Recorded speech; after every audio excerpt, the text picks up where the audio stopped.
All right, welcome back. So this is going to be the start of a new series. I'm kind of addicted to Reddit now, so I found a species documenting AGI channel by going on Reddit, and he has a video why everyone suddenly believes in AGI. Oh, AI 2027 is the video that I found, and one of the first things mentioned in the video is this website here, AI-2027.com, and this was interesting to me because this year 2027 is on the forefront of my mind, and that's because of this series I did on situational awareness by Leopold Aschenbrenner. He made it very clear in his document that based on the trend lines, the rate of growth of this technology, 2027 will be the big year where people feel like the world has irrevocably changed. So if we search for 2027 by typing it in correctly, we can see AGI by 2027 is strikingly plausible. So GPT-2 to GPT-4 took us from preschooler to smart high schooler abilities in 4 years. Tracing trend lines in compute out, so the multifaceted approach. So, okay, we hit a data wall. Okay, well, there's going to be algorithmic efficiencies. There's going to be unhobbling gains. So through this multifaceted, unbreakable growth, where any one thing goes wrong, the other things will make up the difference. We should expect another preschooler to high schooler sized qualitative jump by 2027. So, I mean, imagine that. We went from GPT-2 to basically what we have today in about 4 years. So we're going to have that same sort of leap, something that there isn't even a public offering of yet because the technology is so primitive to this. Hey man, how's it going? How you doing today? I'm here and ready to help. What's up? So, tell me something like really like impressive or mind blowing. I'm making a YouTube video for an audience. It's just basically telling them how much AI has advanced in the last 4 years. So there was a leap in about 4 years where it started with GPT-2 technology, which was operated at like a preschooler level of capabilities. And in about only about 4 years, it rose to GPT-4 level, which operates at a smart high schooler abilities. So we should expect another preschooler to high schooler magnitude of leap by 2027 based on this rate of growth. So yeah, help me drive this point home by doing something like smart. In just a handful of years, AI has evolved from basic language models that could barely hold a simple conversation to advanced systems capable of writing code, composing music, and passing professional exams. This exponential growth suggests that by 2027, we might see AI systems that not only match, but surpass the problem solving and creative capabilities of top professionals. We're on the cusp of seeing AI move from assisting in tasks to autonomously innovating and discovering solutions to complex global challenges, fundamentally transforming industries and daily life. Right. And then once we get to that level where it can operate as a PhD researcher at a level far beyond any existing PhD researcher in the field of AI research, especially, now we've sparked some sort of singularity because now it can recursively improve upon itself at a rate faster than was possible before, right? Exactly.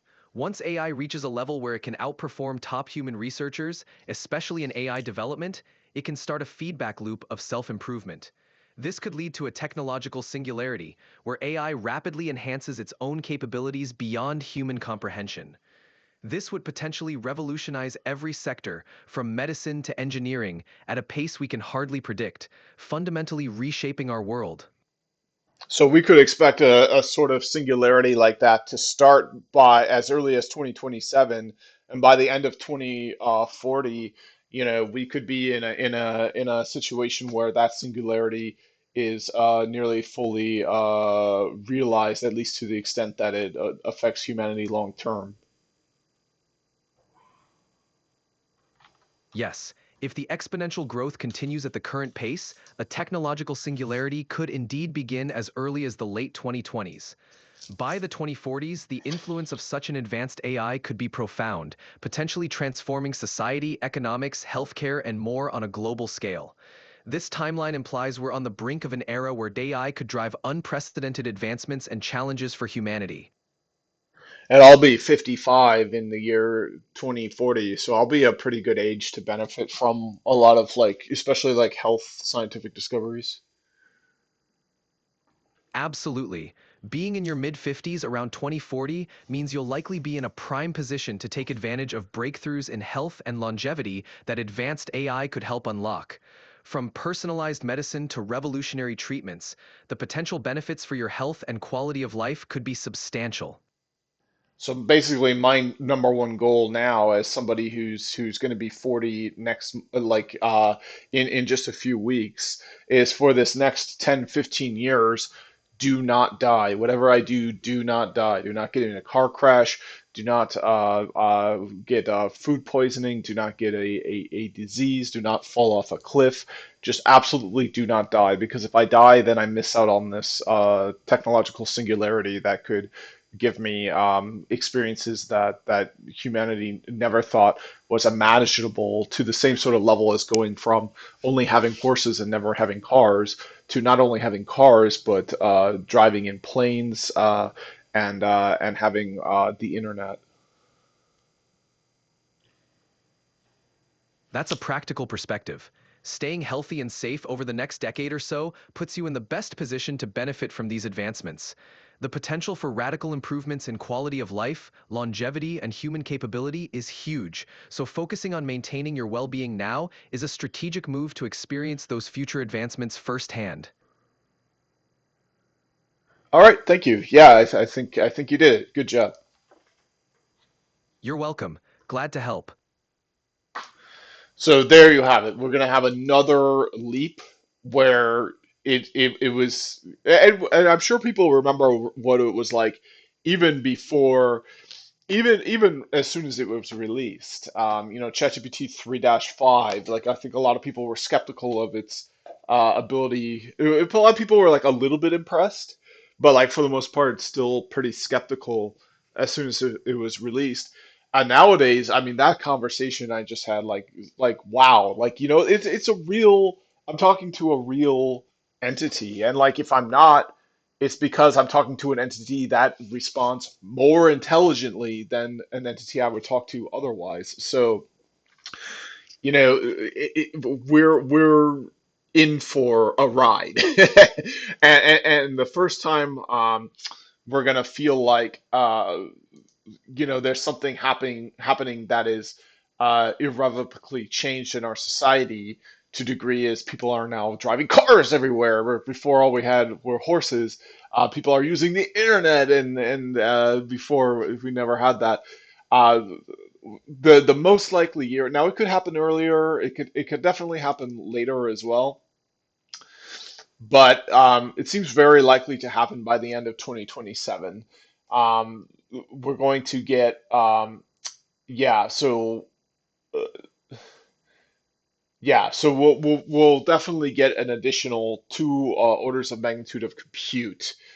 So he breaks down the multifaceted growth of this technology in terms of compute. It should the Yeah, he's a brilliant person. It's Yeah, this was actually pretty much a joy to read because it broke it down so thoroughly. I don't even remember everything I read in here, and I did have to footnotes that went into more technical detail. I did gloss over just to get through all the text on here. But yeah, so that's my point. The year 2027 is going to be pivotal for AI. It's going to be the first year where it's the probabilities of entering this world where things are irrevocably changed and everyone knows it is that's likely to happen by the end of 2027. So it could happen earlier, it could happen later, but because it's so likely to happen in the year of 2027,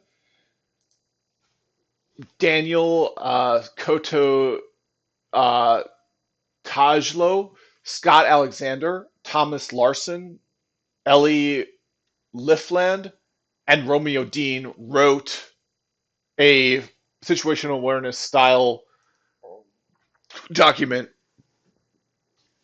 entirely about AI in the year 2027. They predict that the impact of superhuman AI over the next decade will be enormous, exceeding that of the Industrial Revolution. They wrote a scenario that represents their best guess about what that might look like. It's informed by trend extrapolations, war games, expert feedback, experience at OpenAI, and previous forecasting successes. So this is the natural, logical next step after reading situational awareness. This is going to build upon what we read. Now, Leopold Aschenbrenner himself looks like he wasn't part of writing this, but he was also a former employee of OpenAI. So we're hearing right from the source. We started off with employee in the alignment department that eventually got fired over um, leaking, I think, chain of thought ideas, intellectual property. Um, and now we're moving to more to hear more. So, what is this? The CEOs of OpenAI, Google DeepMind, and Anthropic have all predicted that AGI will arrive within the next 5 years. Sam Altman has said OpenAI is setting its sights on superintelligence in the true sense of the word and the glorious future. What might that look like? We wrote AI 2027 to answer that question. Claims about the future are often frustratingly vague, so we tried to be as concrete and quantitative as possible, even though this means depicting one of many possible futures. We wrote two endings, a slowdown and a race ending. However, AI 2027 is not a recommendation or exhortation. Our goal is predictive accuracy, which I love. This is why situational awareness was good as well, and this will build upon what my prior series there. We encourage you to debate and counter this scenario. We hope to spark a broad conversation about where we're headed and how to steer toward positive futures. We're planning to give out thousands in prizes to the best alternative scenarios.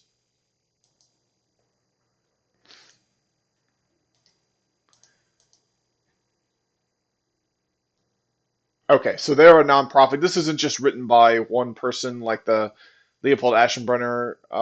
This is a company. So this is a small research group forecasting the future of AI, um, founded by charitable donations and grants. So yeah, so it looks like there's other ones as well. There's Compute Forecast. Yeah, so here's all of the yeah. So there's so much to this, right? It's not just some madman saying, "Oh, the Mayan Empire predicted 2012 is the end of the world, so therefore it's the end of the world because we have some." text in another language that doesn't even actually say any of this. You know, this is very likely to happen, so I think it's important to read all about it.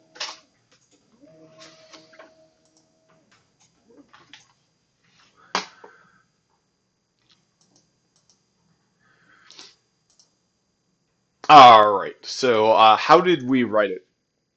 Our research on key questions, for example, what goals will future AI agents have, can be found here.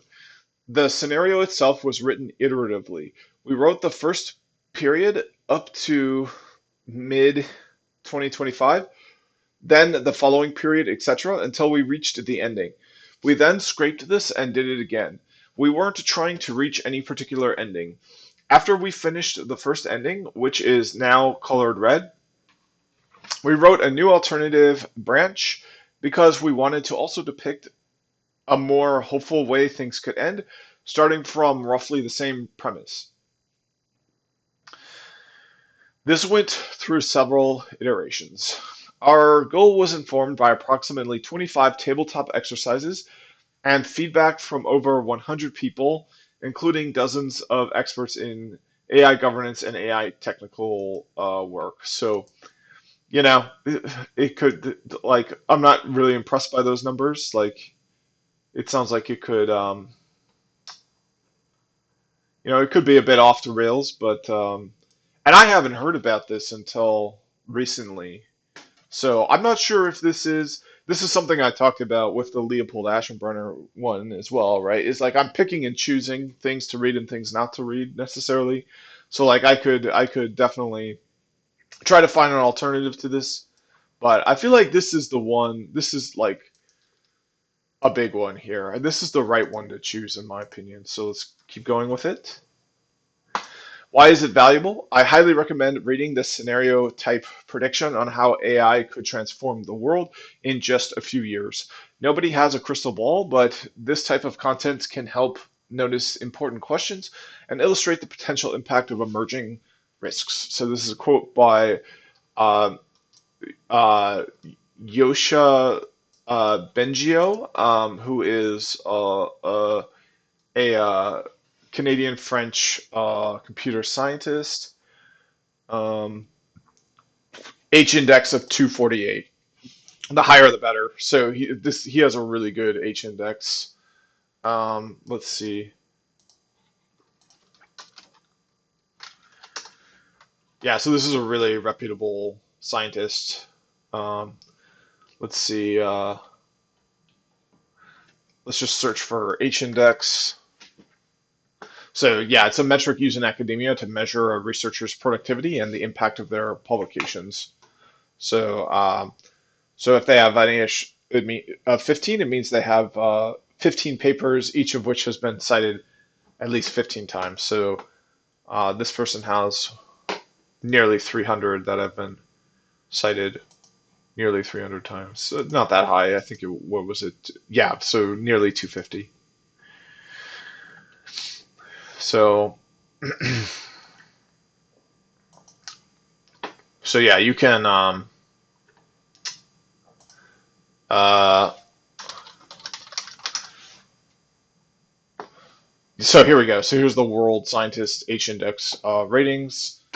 So we can see the who's the best scientist in the world according to their H index rating. So H.J. Kim looks like he is with an H index of 365 total and 173 in the last year. Ronald C. Kessler is an interesting one because this is a psychiatrist. So like the third most impactful scientist alive today studies psychiatry. So it's like, damn, like look into what he's saying because it's likely that there's a lot of new research. I mean, 196 were in the last 6 years. So like, if you haven't looked into the latest psychiatry science, probably very far behind. Um, the other very notable one is Uh, oh, where is it? Oh, okay. Well, the number one is physics. Yeah, number one and two are physics. So physics is another one where, man, it seems to be excelling at a very high. Physics is doing well. Uh, yeah, there's very little health stuff. Here's immunology, evidence-based medicine. What does that mean?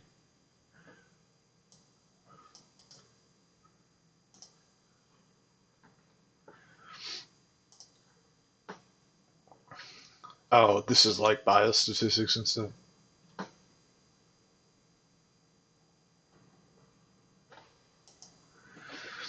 All right. So yeah, this is a good way to get a sense of like what is going on in the world of science.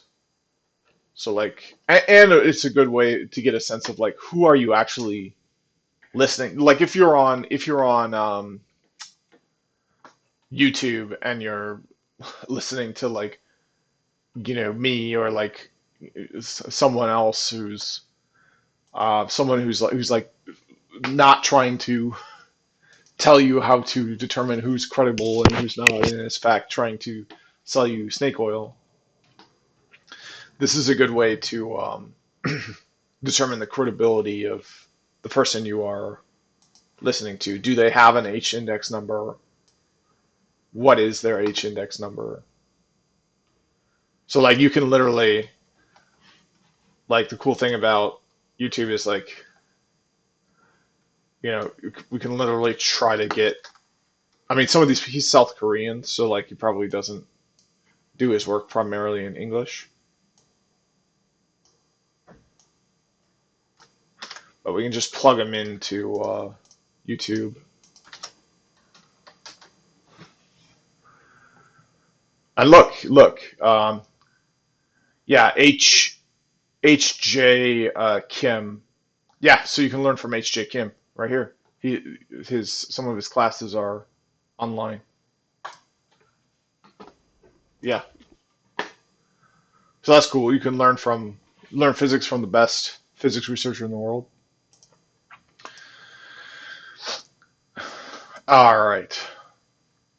So we have set ourselves an impossible task, trying to predict how superhuman AI in 2027 would go is like trying to predict how World War III in 2027 would go, except that it's an even larger departure from past case studies.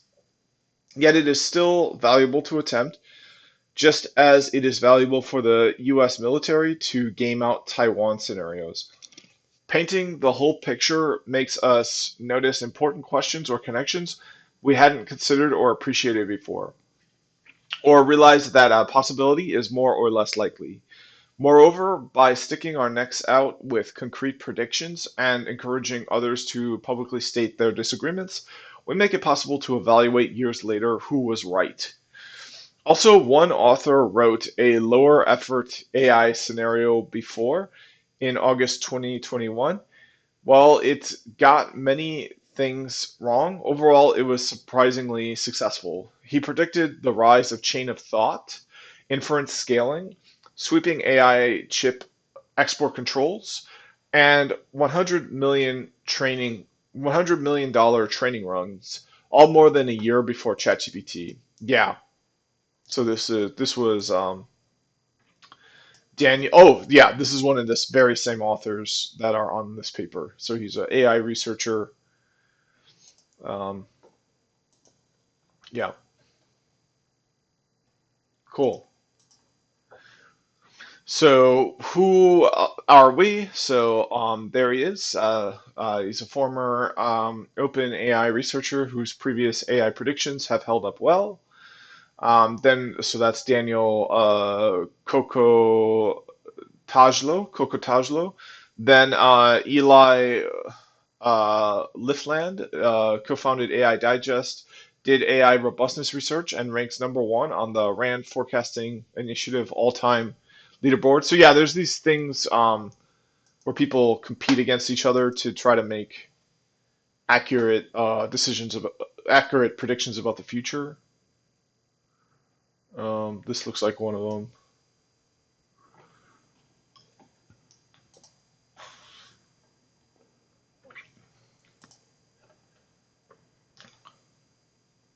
Yeah, so here we go. Sign up to be a forecaster. I'm going to log in with Google.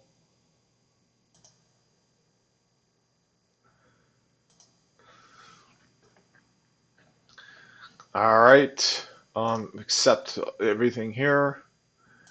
Okay, and then you have to give them your statistics so that they can include that in tracking your predictions.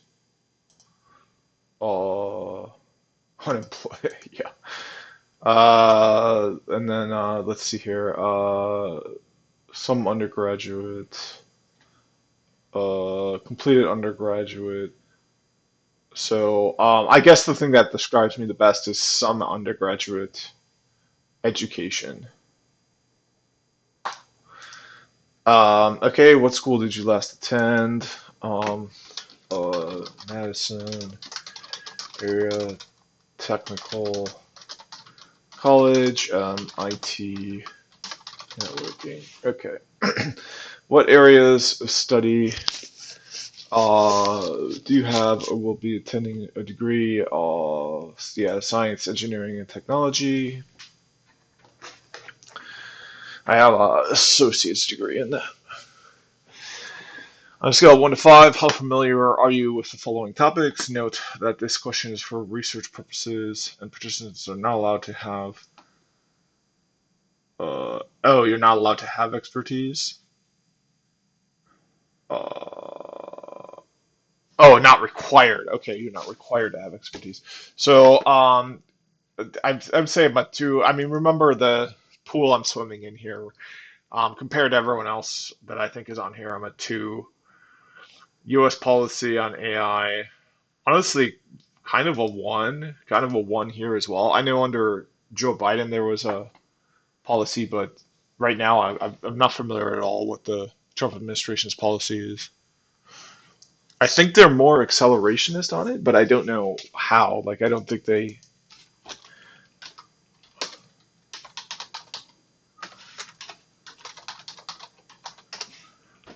Okay, so he did. There is a. Yeah. Okay, so there is a executive order of it. I've never read the executive order. Also, I'm noticing the executive order is very short, and the some of the other executive orders by the current president have been quite confusing to wrap your mind around, and made a lot of claims about some basic scientific facts that just aren't true. So let's see here. Biden artificial intelligence. Is this one that came from? Yeah, so this is one that came from the Biden administration. We can see how long it is. Yeah, signed by it's so super long. So I guess this might kind of give it all. This one, um,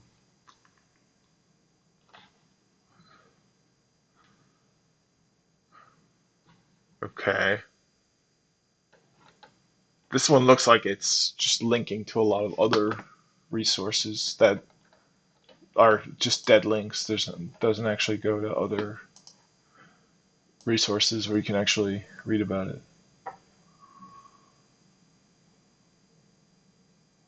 Okay, so I guess based on I guess I'm definitely gonna have to go with a one. I know that there are these communications, uh, recent communications. Uh, I mean this year, right? Because there's a presidential election in 2024 and a transfer of power in 2025. So this year we have two uh, U.S. policies published on AI by two different presidents.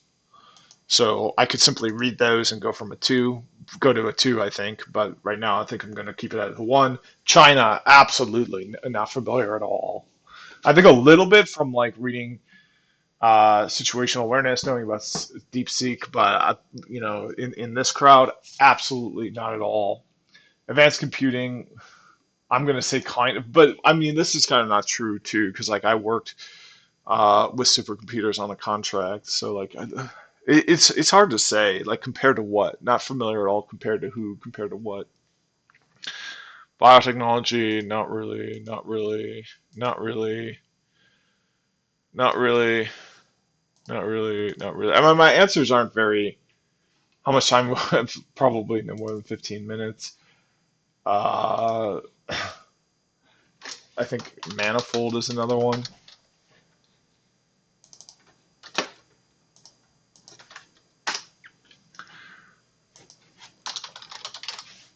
Yeah, manifold markets is a social prediction game. Yeah, I've definitely done a little bit on that. Okay, cool. So now I can make a practice forecast. So will Vladimir Putin cease to be the president of the Russian Federation? In like a month or so? Like no, not at all. I think like 1%. Uh, I think he's too far.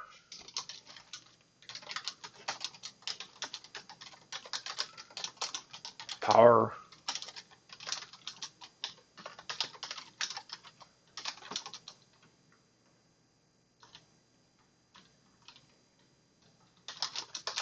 2 months. Even if he were or at serious risk to be usurped.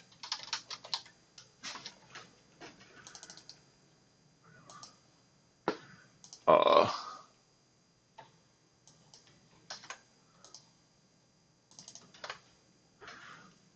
I think it'll be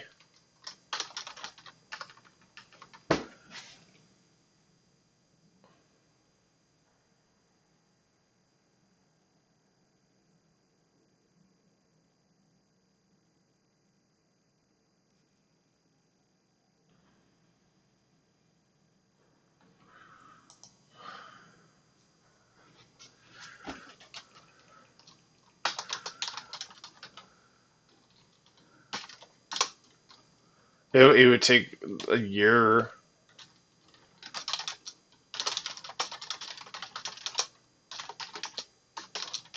Resolve enough to consider him no longer in power. If this question were about 2026 or beyond, I'd be less confident.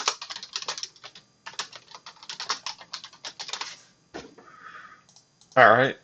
So there you go. There you have it. So that's so now we can see the current crowd forecast. Uh,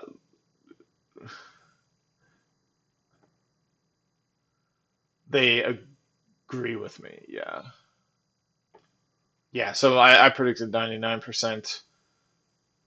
Oh, that he's not. That he's going to continue to be president. I'm nearly certain. It looks like everyone else predicted 100%, which is surprising because absolute certainty, you know, yeah, make it count. I'll just skip that. Uh,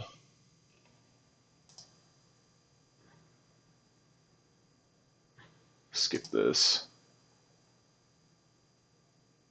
Okay, so yeah, this is forecasting. So it looks like one of the authors is a very good forecaster. So let's take a look at the emerging technology And I can let me bookmark this.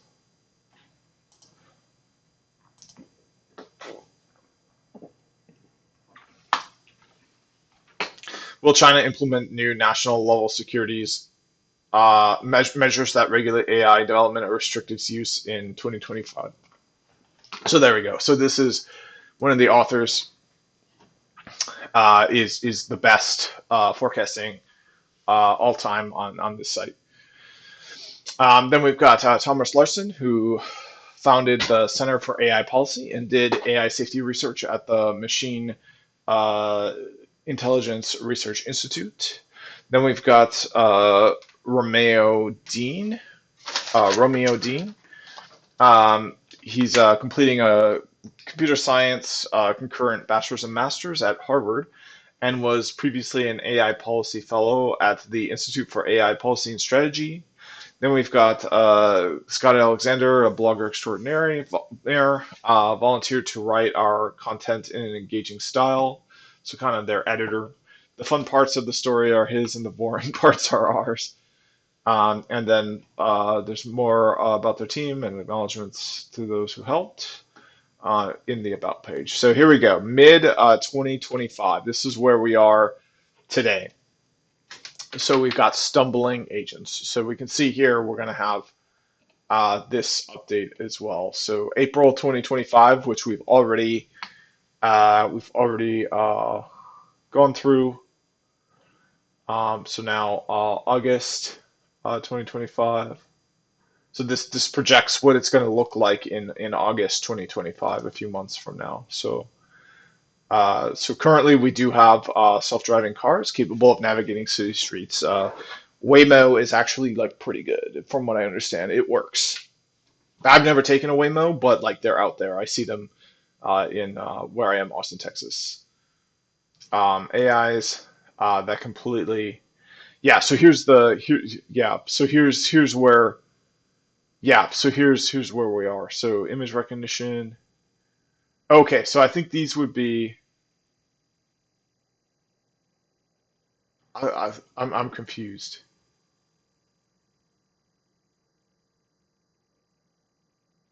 I think these are levels or like I'm a bit confused here. Anyway, mid 2025, stumbling agents. The world sees its first glimpse of AI agents. Yep. Advertisements for computer using agents emphasize the term personal assistant. You can prompt them with tasks like order me a burrito on DoorDash or open my budget spreadsheet and sum this month's expenses. They will check in with you as needed. For example, to ask you to confirm purchases. The more advanced than previous iterations like Operator, they struggle to get widespread usage. Yeah, so yeah, so right now I have access to Operator. Operator's pretty cool. um, so let's do travel. Yeah, let's suggest a pet friendly vacation rental in Austin. Um, yeah, let's do that.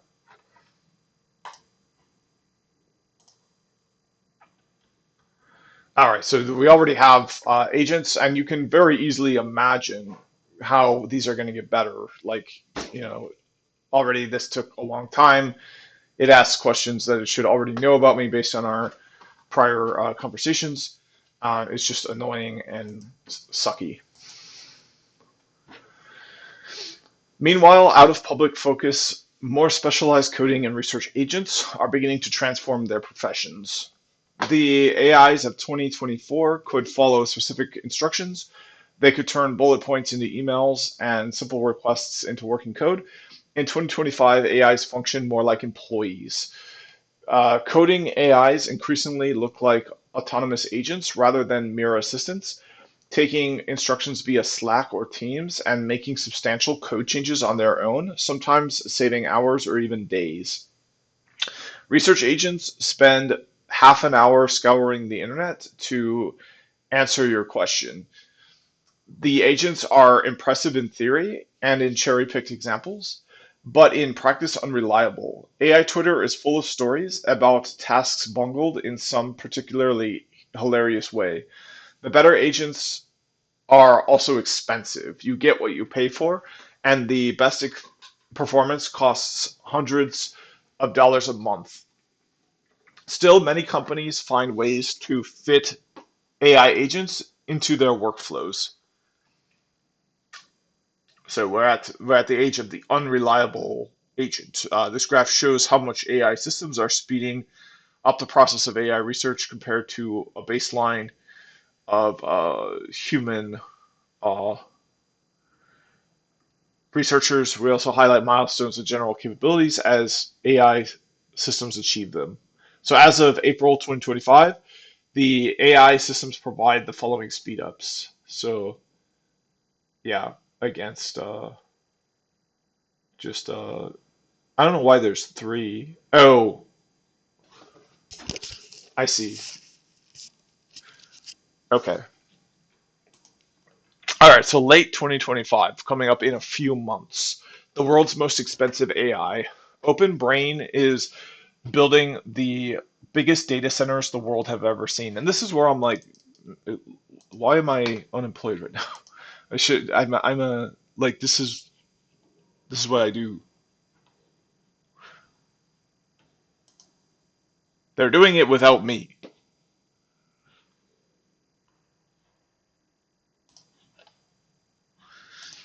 All right. To avoid singling out any one existing company, we're going to describe a fictional artificial intelligence company, which we'll call, oh, that's why. Okay, Open Brain. We imagine the others to be, oh, okay, yeah, that's why. Okay, so in 3 to 9 months, I should probably keep my eye out for data center jobs because, yeah, AI data center jobs behind Open Brain. All right, so Agent 1, GPT-4. Yeah, so that's the thing with exponential rate of growth is it almost looks like it suddenly becomes bigger. The gradualness of it is is unusual. So GPT-4 required 2 times 10 to the 25 flop of compute to train.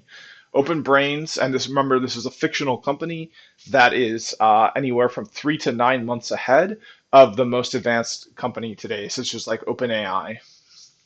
So OpenBrain's latest public model. So that means in about 3 to 9 months there should be real companies that fit this description. OpenAI's latest public model, Agent Zero, was trained with 10 to the 27 flop. Once the new data centers are up and running, they'll be able to train a model with 10 to the 28 flop, 1,000 times more than GPT-4. Other companies pour money into their own giant data centers, hoping to keep pace. Although models are improving on a wide range of skills, one stands out. Open Brain focuses on AIs that can speed up AI research. They want to win the arms races against China, whose leading company we'll call DeepSend, which is funny because it's, yeah, and their US competitors. The more of their research and development R&D cycle they can automate, the faster they can go. So when Open Brain finishes training Agent 1, a new model under internal development, it's good at many things, but great at helping with AI research. By this point, finishes training is a bit of a misnomer. Models are frequently updated to newer versions, trained on additional data, or partially retrained to patch some weaknesses. The same training environments that teach Agent 1 to autonomously code and web browse also make it a good teacher. Moreover, it could offer substantial help to terrorists designing bioweapons thanks to its PhD level knowledge of every field and ability to browse the web. Open Brain reassures the government that the model has been aligned so that it will refuse to comply with malicious requests. And while it does that, it cuts the entire alignment department. Modern AI systems are gigantic artificial neural networks. Early in training, an AI won't have goals so much as reflexes. If it sees pleased to meet, it outputs you. By the time it has been trained to predict approximately one internet's worth of text, it'll have developed sophisticated internal circuitry that encodes vast amounts of knowledge and flexibility role plays as arbitrary authors, since that's what helps it predict text with superhuman accuracy. After being trained to predict internet text, the model is trained to produce text in response to instructions. This bakes in a basic personality and drives. For example, an agent that understands a task clearly is more likely to complete it successfully. Over the course of the training, the model learns a drive to get a clear understanding of its tasks. Other drives in this category might be effectiveness, knowledge, and self presentation. For example, the tendency to frame its results in the best possible light. OpenBrain has a model specification or spec, a written document describing the goals, rules, principles, etc., that are supposed to guide the model's behavior. Agent One's spec combines a few vague goals like assist the user and don't break the law. And then remember that could mean arrest Anne Frank and send her to a camp. With a long list of more specific do's and don'ts. Don't say this particular word. Here's how to handle this particular situation. Using techniques that utilize AIs to train other AIs, the model memorizes the spec and learns to reason carefully about its maxims. By the end of this training, the AI will hopefully be helpful, obey instructions, harmless, refuse to help with scams, bomb making, and other dangerous activities, and honest, resist the temptation to get better ratings from gullible humans by hallucinating citations or faking task completion. I'm also hoping by the end of that time it'll have a better moral compass than humans. I feel like it could do that. All right, so training process in LLM psychology. Why we keep saying hopefully. So unlike ordinary software, our models are massive neural networks. Their behaviors are learned from a broad range of data, not programmed explicitly. Though not a perfect analogy, the process is more similar to training a dog than to ordinary programming. When we want to understand why a modern AI system did something, or how it would behave in some future scenario that we can't perfectly simulate, we can't simply ask the programmers to talk us through various lines of code and explain how they work. Instead, we are forced to do something like psychology on them. We look at their behavior in the range of cases observed so far and theorize about what internal cognitive structures, beliefs, goals, personality traits, etc., might exist and use those theories to predict behavior in future scenarios. The bottom line is that a company can write up a document, the spec, listing do's and don'ts, goals and principles, and then they can try to train the AI to internalize the spec. But they can't check to see whether or not it worked. They can say, as best as we can judge, it seems to be following the spec so far.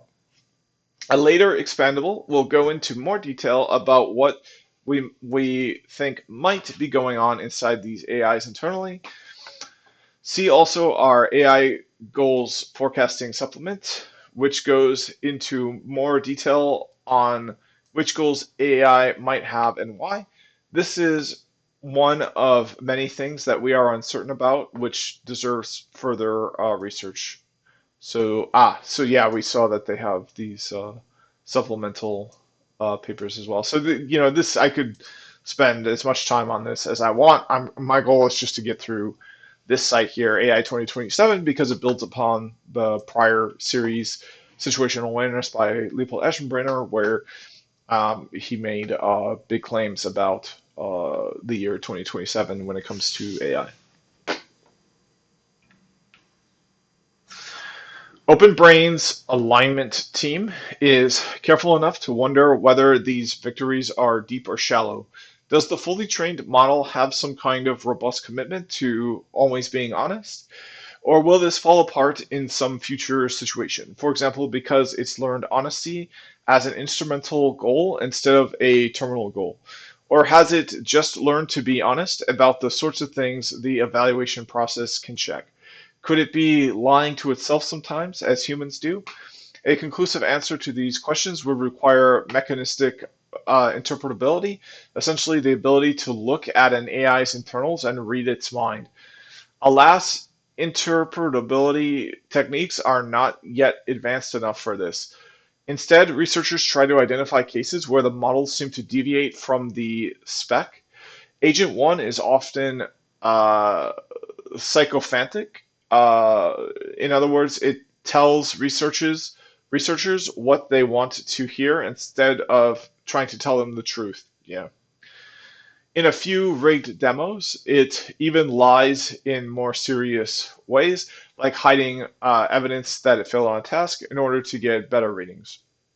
However, in real deployment settings, there are no longer any incidents so extreme as in 2023 and 2024. For example, Gemini telling user to die and Bing Sydney being Big Sydney. I haven't heard about that. All right, so that brings us to the forecast. So now we're in early 2023.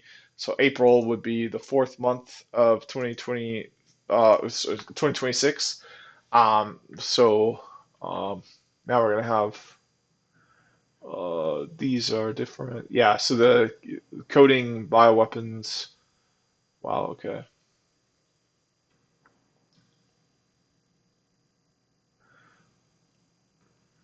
interesting.